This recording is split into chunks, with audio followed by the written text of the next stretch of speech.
Hello there, IELTS students. In this tutorial, we have another successful IELTS student from the Philippines who recently took the exam and got some pretty amazing results. And she's going to tell us all about it and how she boosted her score and overcame her nerves in especially the speaking exam. So welcome to the interview. Welcome to the podcast, Maria. Could you introduce yourself, please, and tell us in a few words why you're taking the IELTS exam? Hi, I'm Maria from Manila, Philippines, and currently taking IELTS for um I I needed it to study in Melbourne, Australia. So I needed to meet the language requirements for the university admissions. Right. And what specific problems did you have when you were preparing for the IELTS, and what did you need to be solved, basically? Okay.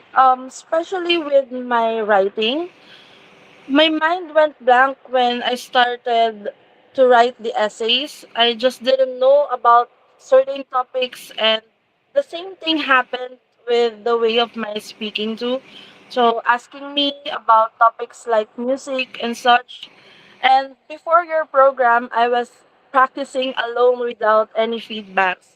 So, I couldn't tell if I was improving or not, and I wanted to feel confident and prepared for the IELTS exam. So I didn't want to take another test as it's very expensive. Yeah, it is quite pricey, isn't it? And I know exactly what you mean. I get so many emails with students saying like their mind goes blank. They see a topic like renewable energy, or on the exam, it's talking about promises or things like that. And it's like, I've never spoken about promises with somebody before. So yeah, I completely get it. Now, did you try any other options before you started with IELTS podcast? I considered other courses, but they did not offer any opportunity to improve my way of speaking. Mostly just providing tips and tricks. And I think those weren't enough for me as I needed something more tailored. And I'm worried I wouldn't reach my target score in time with just basic advice. I needed more feedback and I could not afford the private tutor at this moment. Yeah, I think the private tutors, they're good. I mean, I said on another tutorial the other day that they're good for motivation, but it costs a lot to sit there with a tutor, you know, and it would work, I think, if they were far cheaper, because I think what's really important, especially for the speaking, is that you can do test after test after test, or you can just speak and speak and speak. And then that's when, in my experience anyway, we start to get some like real improvement. So, like, did you have any doubts or concerns before you started? And like, at what point did you notice it was working for you? Well, I noticed a big improvement in my vocabulary, especially in speaking. So I was more confident and I saw the words that I was repeating and repeating. And also, as I practiced every topic in the simulator, I always had something to say during the exams. So my confidence soared and I felt prepared for anything on test day.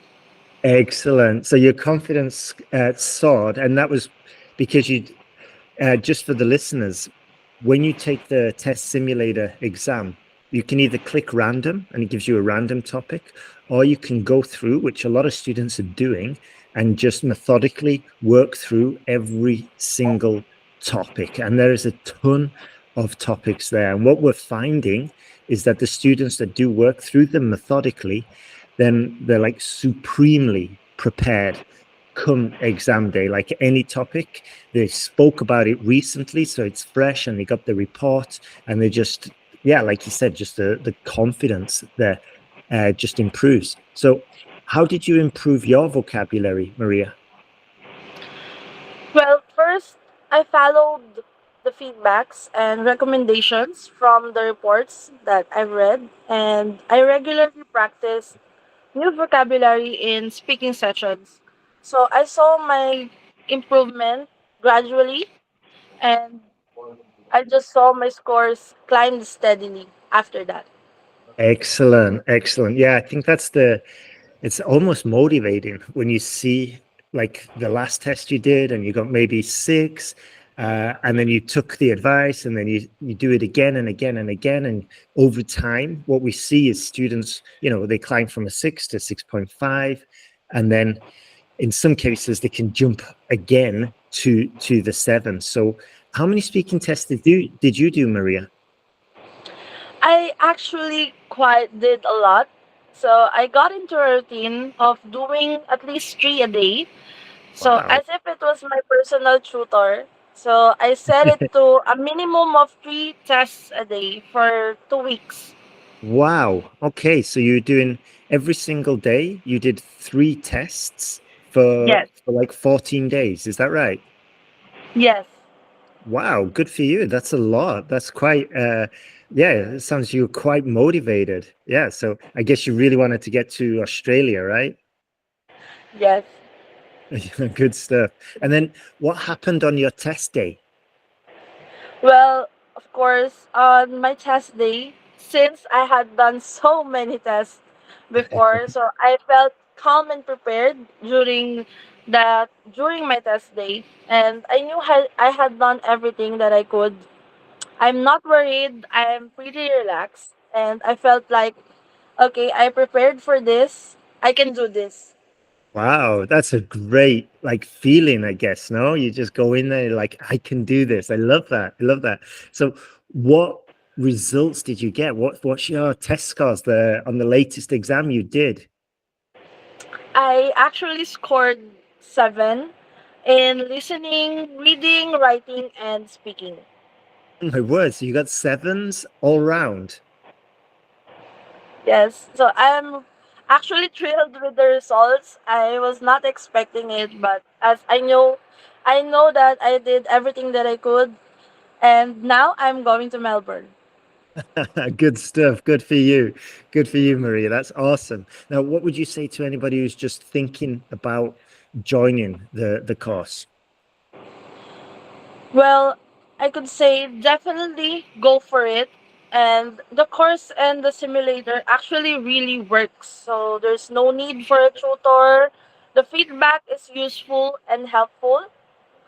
So everything is um it will help you gradually increase in speaking and in writing. Wow, that's amazing. Good stuff. Thank you for that. Thanks. And just for the listeners, the IELTS simulator, what happens is you log on, you join our course, you log on, you can use the course to get new techniques and then actually test the techniques you've just learned. You test them out with the simulator and it simulates a real exam. You see the question and then you can say your answer and it transcribes your answer so you can see it and you work through, you do part 1, part 2, part 3, just like a normal exam. So it's like you've got your own personal IELTS examiner. And then at the end, you get a very detailed report showing you which vocabulary you're repeating, if you're using complex sentences, how to avoid the repetition. It shows you what level your vocabulary is at. Is it a A2, B1 level, which is roughly, well, B2 is around a 7, or is it an A1 level, which is around a band 8? So it gives you a very detailed report to help you improve. So yeah, that's it. That's available at IELTSPodcast.com. So thank you, Maria. Are you excited about Australia? Yes, I'm excited and I'm thrilled to go to Melbourne. Beautiful, beautiful, good stuff. Well, thank you very much, Maria, and wishing you a beautiful day and all the best with your IELTS. Not with your IELTS, you've done it now. All the best with Australia. Have a great time, and thanks for joining us. You too. Have a good day. Cheers.